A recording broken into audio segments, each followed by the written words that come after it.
Happy Wednesday. So I created a boo-boo. We left to go to the Amish store, and I have always loved going wherever the Amish has their produce on sale. And I had all these plans to do a video there. Oh, what is this in my hair? I have no idea. Anyhow, it was when we left I realized I didn't even take out the camera. I tell you, this recording, it is something that you really have to put yourself into. Anyway, I went totally unexpected through a car wash. And yes, it doesn't seem to mean much to anybody, but we had a joyful time. And I would have loved to post that video right now, but we had some Christmas music in the background, and I don't want to get a strike. So I'm going to have to turn this video over to the professional to edit out the Christmas music. And then you will see all the fun that happened in the car wash. But I've been tying, and I keep scratching my face and touching my face. What can I say? I always seem to do these things. This is Car Chronicles number 1.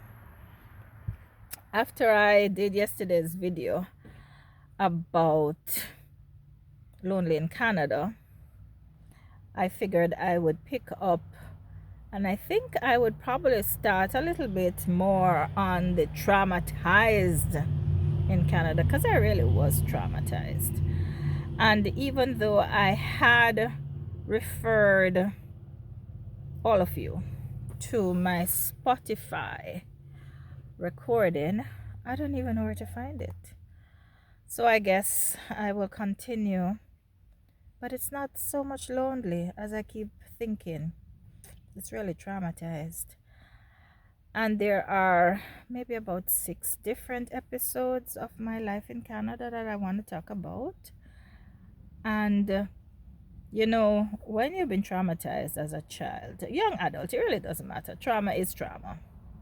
PTSD follows you. Can you imagine? So anyway, and when you get healed, the thing that used to haunt you, you don't want to even revisit it in conversation. But for the benefit of those who will begin their own healing journey, I'm just going to touch on it very, very briefly. So,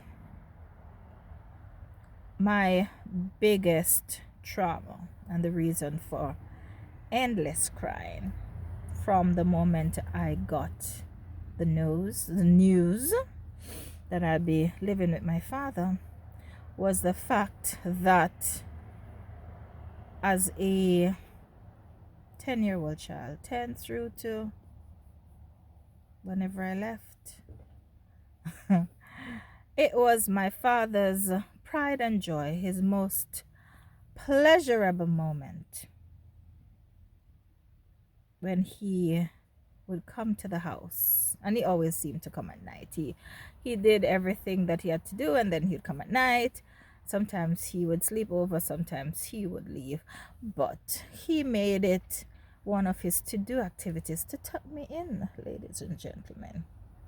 Now, as Jamaicans, we don't do this tuck-in story. And I had seen tucking in on TV with these North American family shows. And they would read the child a story, they would talk to them a bit, whatever activity was done was very brief, a kiss on the head, and good night. Whoo! My tucking in took on a whole new level, because you see, my tucking in usually started with a discourse, quickly followed, or in the middle of the discourse, it would have my father's hand slithering into my undergarments and sliding into the crack of my unmentionables. And then he would work his way proficiently through the curves and turns, slides and sides of the promised land. We're talking about from age 10, right? And then he would tell me, don't let any boys touch you here, as his voice would get raspy. And he would continue the downward trajectory into soft goiness. And ultimately, he would ensure that, much to his pleasure, the tucking in process would radiate in my young, unfamiliar body, responding in a way that both scared me and had me extremely curious. Yes. So, who do you tell? Certainly not my mother. And if I were withdrawn, if I were quiet, I became more so. And there began another cycle in my life that I could have never imagined would have happened. You know, I used to listen to their pastor and all of these people, and it was usually the boyfriend, this unknown, the uncle, this person who was brought into the household, and these children would cry for help and nobody would believe them. And here it was, this was my father. So when I heard that I had not been living with my father, nobody could understand why I was in tears, why I was crying uncontrollably, because here it was.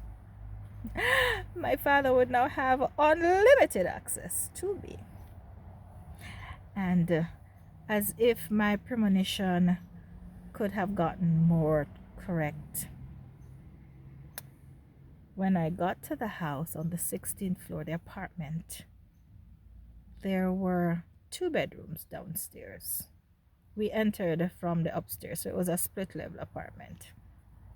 And downstairs was the family area. The child had his bedroom, the parents had their bedroom, and upstairs, you know, you had the living room, the dining room, little bathroom, and there was another room that my father called his study, his office, and he had put a bed in there. And because it was his office, you know, he would have to come and go. And my loved ones, I tell you, there in my father's office lie I'm just trying to find a nice, good way to say that. His treasure. He used to tell people, oh, I love her so much. Oh, yes, he did. So now everyone would be downstairs sleeping. I would be upstairs. And it was like a mighty gulf between upstairs and downstairs. And this time he didn't come in just to tuck me in. He just came in. Oh, boy.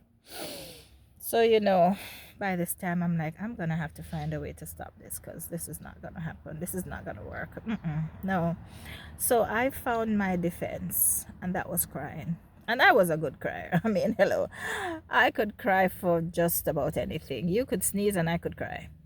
And so the moment I heard him coming in at night and he would step through the door, I started to cry. And the first night he came and he's like, what's wrong with you?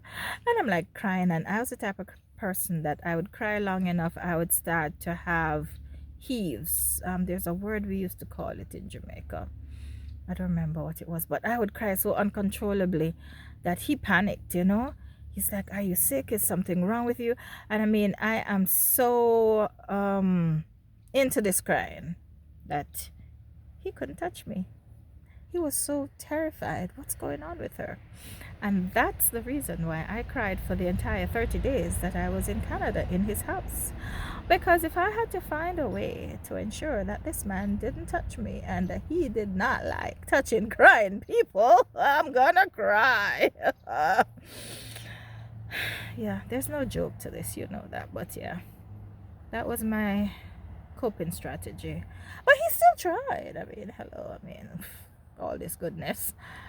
I really don't want to sound annoying, but what else can I say? How else can I say it? And oh my God, the memories that come back, you know, as an adult, I spoke about it. I'm not even going to jump to the adult part yet. I told my mother when I got back to Jamaica. And you might say, how did you and why did you come back to Jamaica? So, very short part of this story was after I got landed, the thought process was I must finish high school in Jamaica to take up my scholarship. It was granted through a student exchange program, and one of the requirements was that you had to finish the school year to participate. And that was fine by me because I wanted to come home, and I made more of a big deal than it should probably have been. But I said, listen, I can't stay. I can't stay. I have to go back and finish the school year because I was always such a decent child. I didn't say, no, I don't want to have your hand slithering in my parts.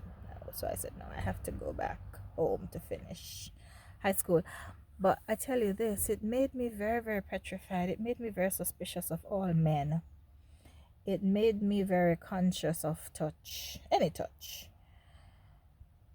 PTSD, yes, post-traumatic stress is not only reserved for people in the army. Yeah, so traumatized in Canada. We could call this part 2. We have part 3, 4, 5, 6, and 7. So let me know how much more can you take. Ciao for now.